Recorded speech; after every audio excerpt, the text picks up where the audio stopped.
Salam alaikum wa rahmatullah la famille. Aujourd'hui, nous allons parler de la mort d'Ousmane ibn Affan.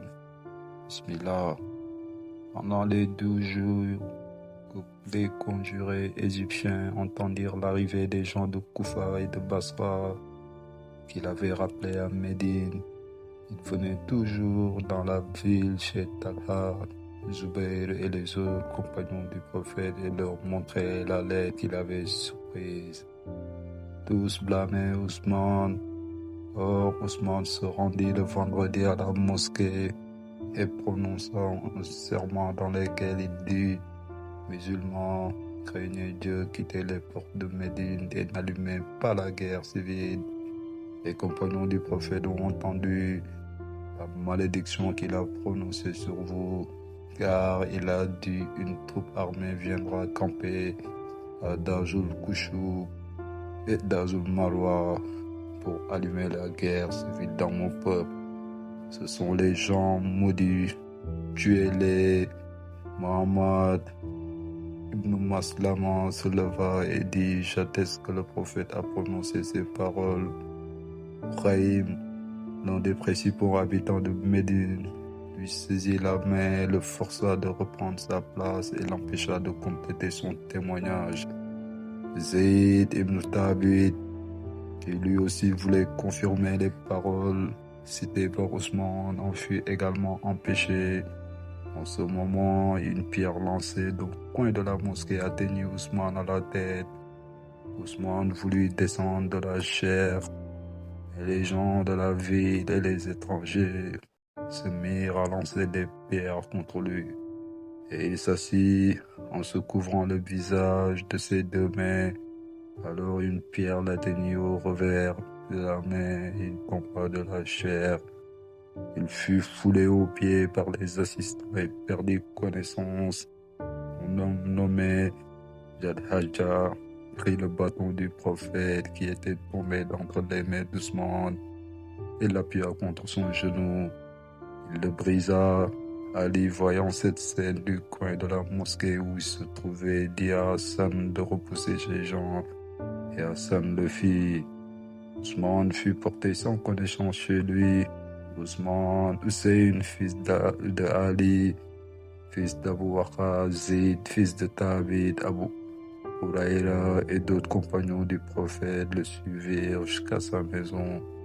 Lorsqu'il prit connaissance, il envoya quelqu'un pour engager ces personnes. En s'en retournant, il leur fit dire que Dieu vous récompense pour votre bonté envers moi et qu'il soit satisfait de vous tous.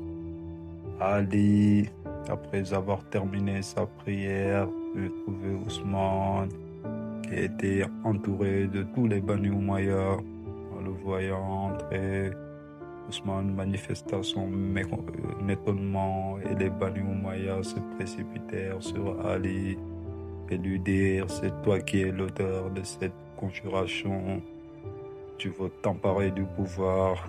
Ali, extrêmement humilié de cet accueil, se retira sur le champ. 2 jours après, Ousmane étant sorti de chez lui, fut insulté par tous ceux qui le rencontraient et il n'osa point répondre. Un jour, passant près d'un groupe, il salua et on lui rendit le salut. Un homme de la populace de Médine nommé Jabala, fils d'Amrou, s'écria pour lui: répondez-vous?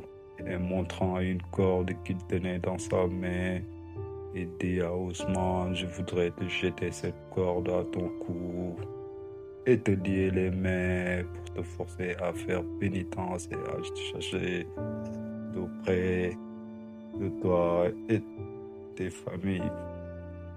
Ousmane répliqua: ce sont des compagnons du prophète qui sont avec moi. Oui, dit Jabala, des gens comme Marwan le déporté, comme Moïa le maudit, comme Abdallah ibn Zayd le renégat, comme Walid, fils de Khutba, qui a craché au visage du prophète. Ousmane dévora cet affront en silence, puis dit à ses compagnons, ne faites rien.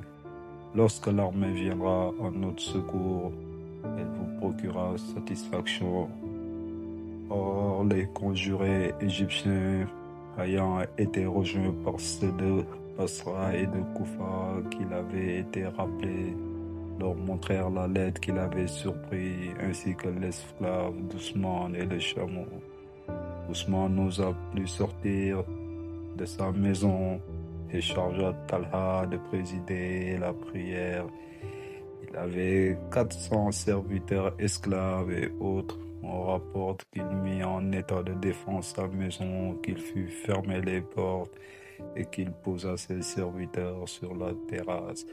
Chaque jour, la populace munie d'armes venait entourer sa maison et cherchait à pratiquer une ouverture. Marwan et les autres Bani Umayya conseillèrent au calife de faire appel à Ali, afin qu'il employa son influence sur les Égyptiens pour les éloigner. Ousmane envoya un messager à Ali et lui fit dire, je t'adjure par Dieu de te rendre auprès de moi. Ali vint, les chefs égyptiens tenant à la maison assiégée, et l'on était obligé d'y faire entrer l'eau et les vivres de la maison d'Amrou, fils de Hazm al-Ansari, par une ouverture que l'on avait pratiquée dans le mur. Ali appela les chefs égyptiens et leur dit, craignez Dieu, vous avez coupé l'eau à Ousmane, chose que l'on ne fait même pas dans le pays de Rome aux gens. Enfermer, c'est mal agir. Les Égyptiens répondirent, ce sont ceux de Koufa qui le font. Ils ne font que vous suivre, répliqua Ali, puis on ouvrit la porte. Et Ali entra accompagné de Muhammad ibn Maslama. Marwan se tenait près d'Ousmane. Celui-ci dit à Ali, père de Hassan, tu vois les actes des Égyptiens, va et détermine-les à partir. Marwan dit, chargement d'aller. Tais-toi, lui cria Ousmane, que ta langue soit arrachée. C'est moi, c'est toi qui es la cause de tous ces malheurs. Marwan sortit et Ousmane continua sa conversation avec Ali. Celui-ci lui dit, ces hommes tiennent une lettre que tu aurais écrite et scellée de ton sceau.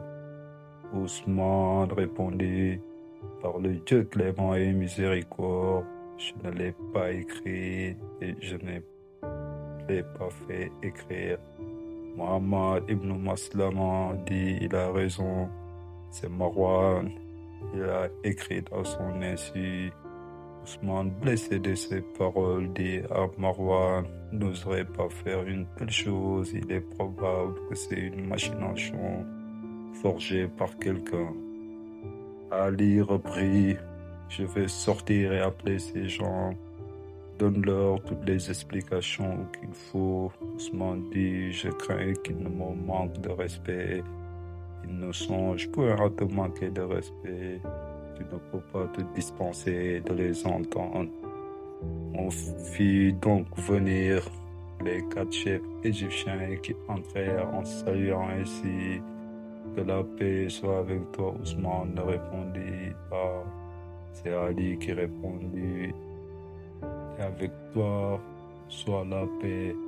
Abdurrahman prit ensuite la parole, exposa que l'on reprochait à Abdallah ibn Abu Saleh ajouta, nous étions venus pour demander justice. Ali et Muhammad ibn Maslama nous avaient donné l'assurance que tu étais corrigé et nous nous en étions retournés, mais tu n'as pas tenu tes engagements. Et après notre départ, tu as écrit une lettre contenant l'ordre de nous punir. Voici cette lettre écrite de ta main, de ton secrétaire. Ousmane dit, je n'ai aucune connaissance de ce fait. Tant pis, répliquèrent les autres. Si l'on écrit à ton insu une telle lettre, et si l'on y oppose ton cachet, dans ce cas, tu n'es pas digne de gouverner les musulmans. Nous ne tenons pas à te faire mourir. abdique volontairement, tous les méfaits que tu as commis seront effacés et tu pourras garder tout ce que tu as pris du bien public. Mais si tu ne le fais pas, nous ne partirons pas avant de t'avoir tué.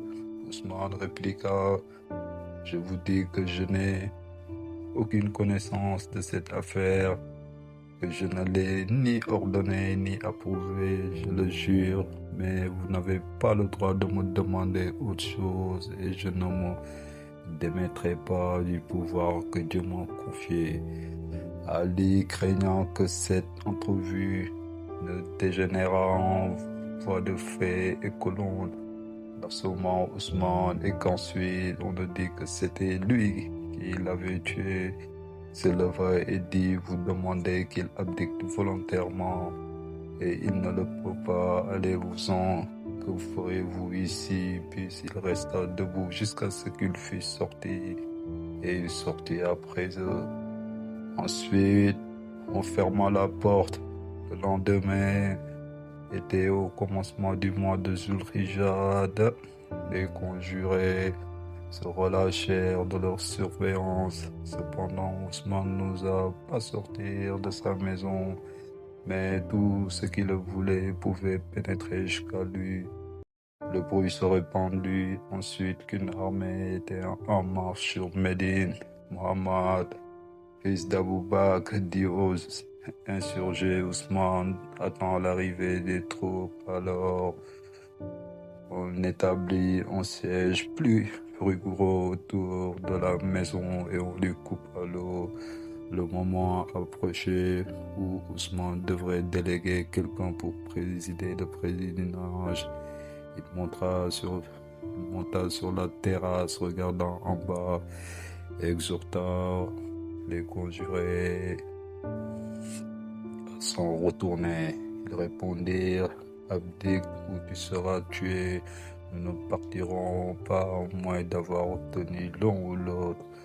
Ne voyons pas aucun habitant de Médine. Ousmane demanda où était Ali. Talha et Zubayr, ils sont chez eux, lui répondit-on, et Abbas, dit Ousmane, les insurgés croyant qu'il voulait abdiquer, firent chercher Abdallah. Ousmane lui dit, fils d'Abbas, nous approchons du moment du pèlerinage et il faut absolument un imam aux musulmans. Tu vois dans quelle situation je me trouve. Va, toi, et préside au pèlerinage. Abdallah répondit, ce n'est pas mon affaire, envoie un autre à ma place. Ousmane dit, il faut cependant que tu y ailles. Alors Abdallah partit. La position d'Ousmane devient de plus en plus critique. Ousmane a été assiégé 2 fois. Une première fois au commencement du mois de Zulhijjah, avant que Ali vienne le trouver, puis après un intervalle de 10 jours, pendant lesquels le siège ne fut maintenu que faiblement, il fut repris avec vigueur sur le bruit qu'une armée approchait de Médine. Le jour où Ousmane parla aux insurgés du haut de sa terrasse, et il fit appeler Abdallah ibn Abbas pour lui déléguer au pèlerinage. Talha ibn Ubaydallah y était venu et se tenait à quelque distance de la maison. Il ne savait pas qu'Ousmane se trouvait sur la terrasse. Alors,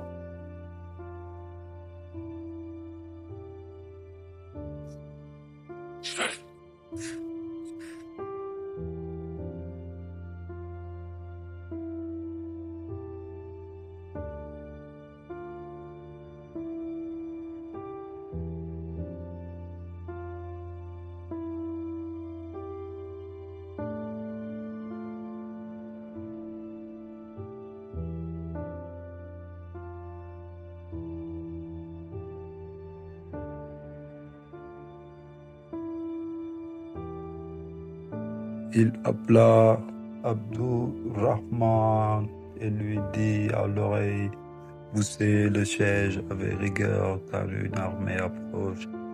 ne laissait pénétrer personne vers Ousmane. Voyant cela, s'écria: tout cela est l'œuvre de Talha qui espérait obtenir le pouvoir. Si je suis tué, Seigneur, refuse à Talha cette jouissance, abreuve son âme de l'amertume de manquer son but.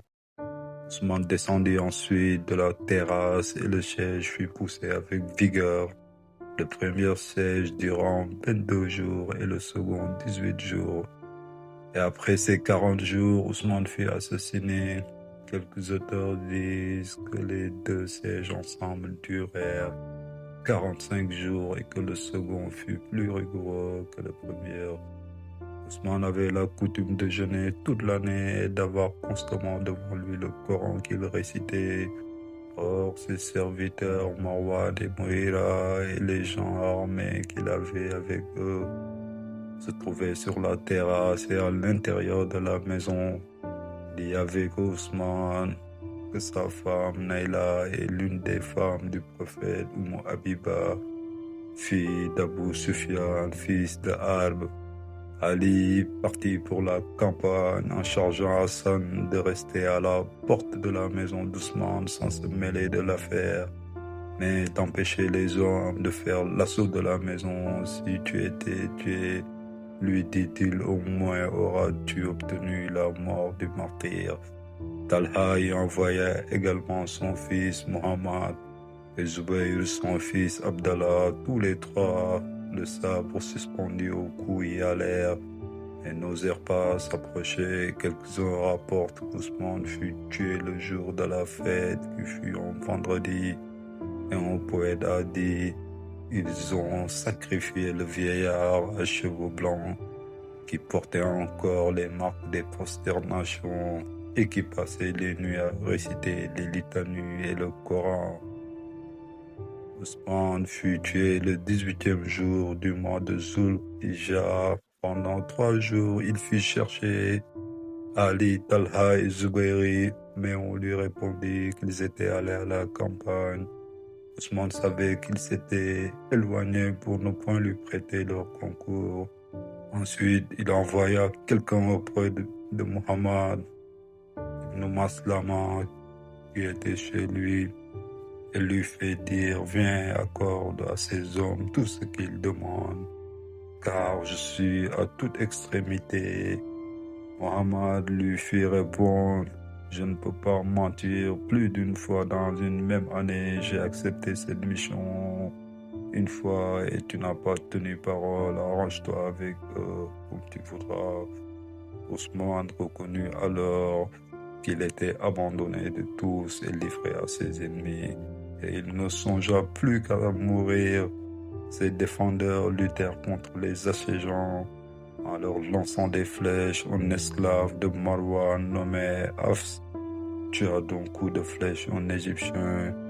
Les Égyptiens poussèrent des cris et firent pleuvoir une grêle de traits sur les assiégés. Muhammad ibn Abbakr dit: mettez le feu à la porte. On fit ainsi et le feu commença à se lever. Hassan, Abdallah ibn Zubayr et Muhammad ibn Talha, le voyant de loin, furent effrayés. Ils firent des reproches à quelques-uns des insurgés, mais en vain. Abdallah, fils de Zubayr, fut blessé. Ousmane avait l'habitude depuis de longues années de passer ses nuits à prier et déjeuner le jour. Dans la nuit du vendredi, il récitait dans une prière de 2 prosternations tout le Coran. Il avait fait ainsi dans la nuit qui précédait le vendredi, jour de sa mort. Et alors qu'il fit la prière du matin, il prit le Coran devers lui et commença à le réciter de nouveau. Mais comme il avait veillé toute la nuit, le sommeil le surprit. En ce moment, les cris, le feu, le réveillèrent. La maison d'Ousmane, qui était très vaste, était défendue par 500 hommes que Marwan rangeant en ligne de bataille devant la porte pour combattre. Ousmane appela Marwan et lui dit: ne vous mettez point en peine, et ne luttez pas, car mon fin est arrivé. Pourquoi lui demanda-t-on? Il dit, j'ai vu en songe le prophète Mohammed, auquel je me plaignais de mon peuple. Le prophète m'a répondu, ne te tourmente pas, cette nuit tu romperas le jeûne avec moi et tu seras délivré de tout cela. Marwan dit, prince des croyants, je n'ai fait que faire de la vie sans toi. Et il continua à former ses rangs. Quelques-uns rapportent que pendant que ces 500 hommes livraient une lutte acharnée devant la porte aux 10 000 assiégeants, ceux-ci ayant pratiqué une ouverture du côté opposé de la maison, pénétrèrent à l'intérieur la journée de l'autel, c'est-à-dire le combat livré dans l'autel d'Ousmane est devenu une locution proverbiale, car ce jour-là, le sang coulait dans cette maison comme un ruisseau. Ousmane cria à ses hommes, ne combattez pas, c'est à moi qu'il en veut. Marwan répondit, par Dieu, pas un seul ne pénétrera jusqu'à toi, aussi longtemps que nous serons en vie. Puis ils luttèrent jusqu'à ce qu'ils ne fussent plus qu'un petit nombre. Marwan se jeta dans la mêlée, revêtu d'une cuirasse et d'un coup de sabre. Il brisa la jambe à un homme nommé Urwa. Celui-ci, malgré sa jambe brisée, se précipita sur lui assénant un coup de sabre sur le cou et lui fit une profonde blessure. Abu Hafsa l'affranchit de Marwan, le prit sur son dos et le porta hors de la maison. Les insurgés croyaient qu'il était mort chez une femme nommée Fatima, fils de Aous, qui le cacha dans sa maison et le soigna jusqu'à ce qu'il fût guéri. Mais suite toujours reconnaissant envers cette femme et nommant son fils Ibrahim ibn Dadi gouverneur d'une ville de Syrie. Après s'être rendu maître de la porte, les insurgés pénétrèrent dans l'ensemble de la maison d'Ousmane. Le premier qui entra dans la porte d'Ousmane fut Muhammad ibn Abu Bakr qui empoigna une lanceur dans une main saisie de l'autre. Ousmane, par la barbe, et lui cria, fils d'Affan, de quel secours te sont maintenant Abdallah ibn Abu Sarh l'aposta Marwan de déporter et moyer le maudit, et il allait le frapper. Lorsqu'Ousmane lui dit, mon fils, si ton père Abu Bakr vivait, il ne serait pas content de voir ma barbe blanche en ta main. Muhammad le lâcha et sortit. Un Égyptien nommé Kinana, fils de Bishr, entra ensuite et voulut frapper Ousmane avec son poignard.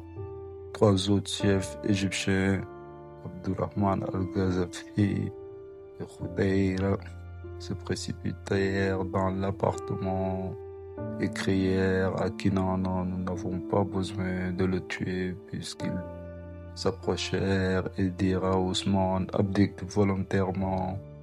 Ousmane, qui avait le Coran devant lui, répliqua, c'est Dieu qui m'a donné le pouvoir et c'est lui seul qui peut me le reprendre. Je veux agir à mon égard. S'approcha et lui plongea son poignard dans le cou près de l'oreille. Le sang jaillit sur le Coran ouvert et sur ce verset, certes Dieu vous suffit, le plantant et c'est tout. Sera 2, verset 137. Ousmane tomba par terre. Khudayra et Sudnan entrèrent et l'achevèrent d'un coup de sabre dans la poitrine. Quelques auteurs rapportent qu'on l'a d'abord frappé avec le sabre sur la main droite et qu'il s'est écrié.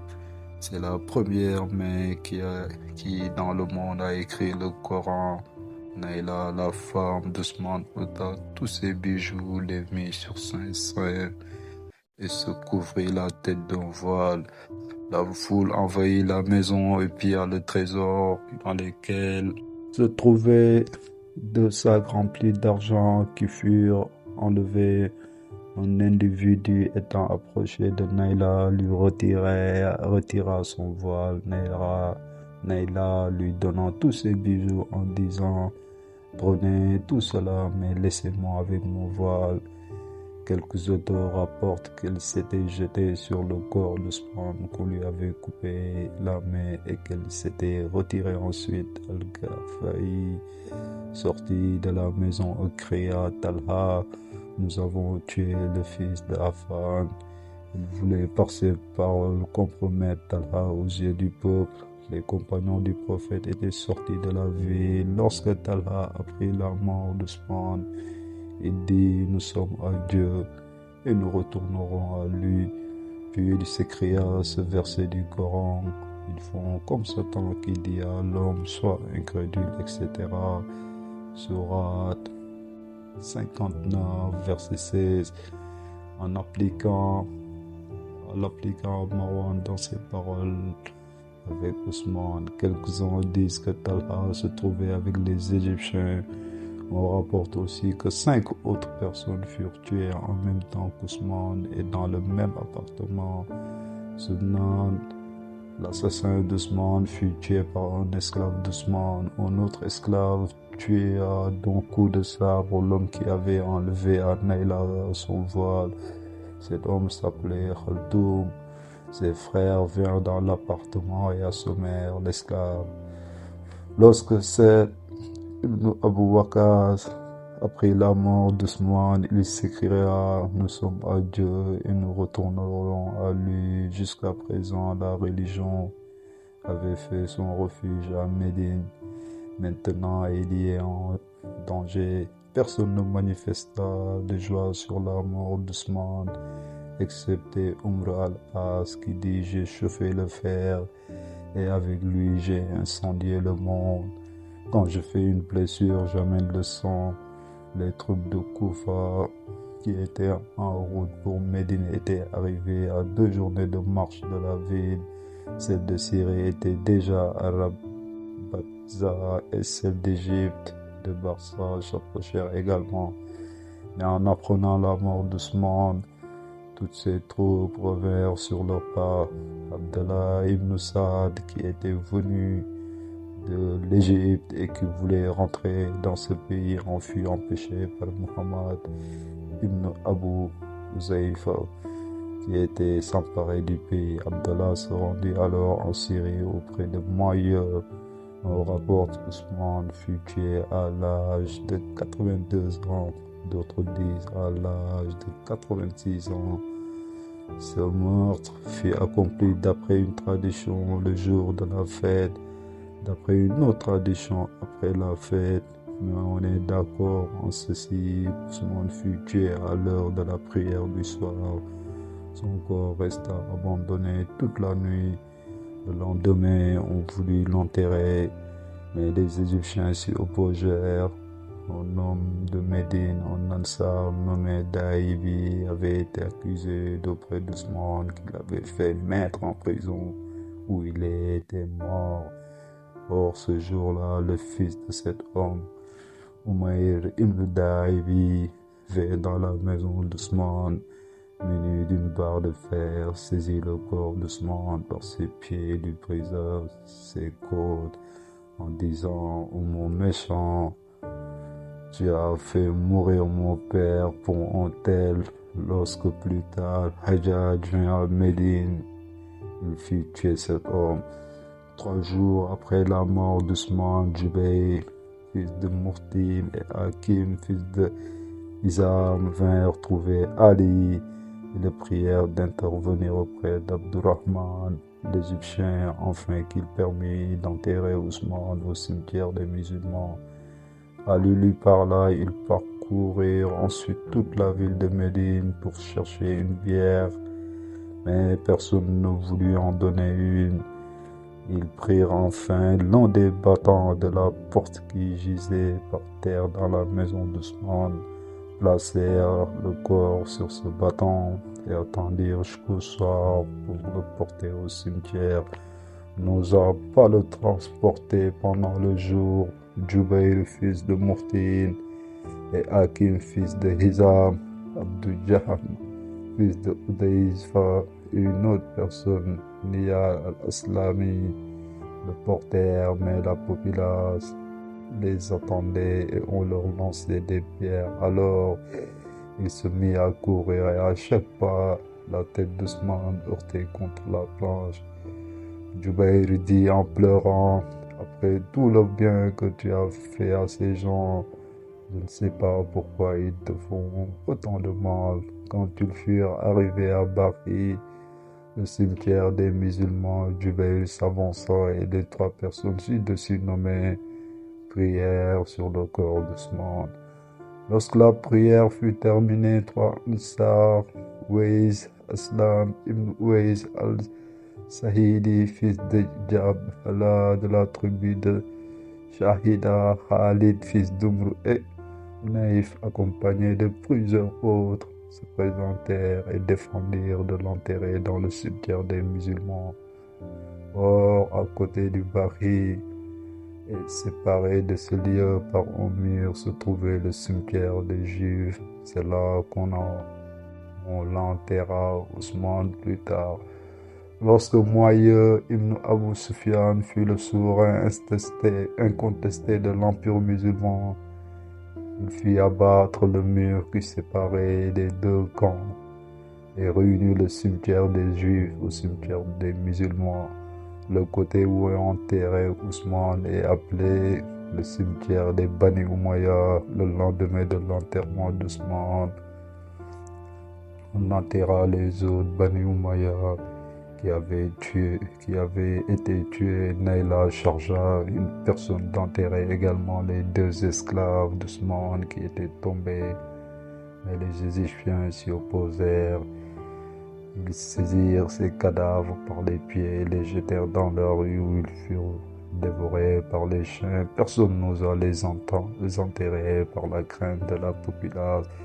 C'était la fin tragique de notre 3e khalife de l'islam, Sayyidina Ousmane, celui qui est le premier à écrire le Coran. Qu'Allah soit satisfait de lui et l'accorde le plus haut degré du paradis au nom du prophète Mohammed, paix et salut sur lui. Amen.